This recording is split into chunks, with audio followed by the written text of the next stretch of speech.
Hi everybody, my name is Julia Dunn and you're watching Season 2 of Weekly Wisdom, a webcast that shines light on the experiences, feelings, and thoughts of the families that come to Olivia's house for support. People always wonder, what goes on in the mind of a child after a loss? Why not just ask them? Let's see what this week's question is.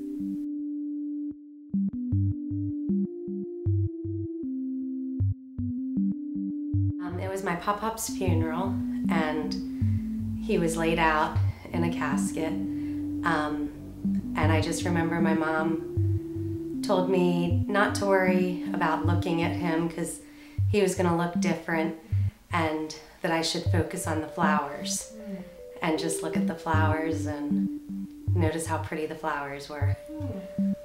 The thing I can remember the most is my mom made me and my brother kiss my great-grandmother, and that cold feeling is something that I never ever forgot. I don't remember the funeral service. I more so remember the part of the burial, like into the ground at the cemetery. Like the cemetery is what I remember the most of the experience, but I know that all of it was a part of it. Yeah, I took, a couple quick glimpses just to make sure it was him. Yeah, yeah. And then I remember looking at a lot of flowers. And from that, I've always been terrible at funerals. Like, they just really upset me when I have to go to them.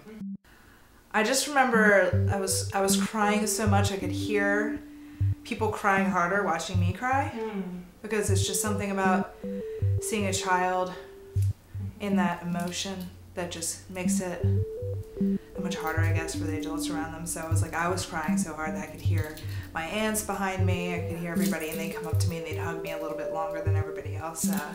I didn't have my own emotions really about it, I think because I was so young at the time, but then wanting to play with my cousins and go run around the cemetery and have fun, and and just I remember wanting to be a kid, but this is a serious thing, whatever. I mean, like, so it was intimidating, is basically what I remember, but then fun at the same time because I got to be around all of my family, which I enjoyed. I wrote something for him, which was like a poem. It was just talking about him, and I couldn't go up, and I remember being angry at myself. Parents often ask us if it's important to take their child to the funeral. They wonder, isn't he too young? Will she even remember this? Well, let these parents' answers serve as a reminder that all of us, regardless of age, remember our first funeral experience. And we will remember if it went well, or if it could have been improved a little bit. These answers show us that if no one prepares a child for their loved one's funeral, it can affect the family's understanding of funerals for generations. You can allow your child to have a beautiful funeral experience, or as we call it, an emotional group hug, as long as you put your fear aside and focus on the love that was shared. My name is Julia Dunn. This has been Weekly Wisdom. See you again next week for another episode with the kids.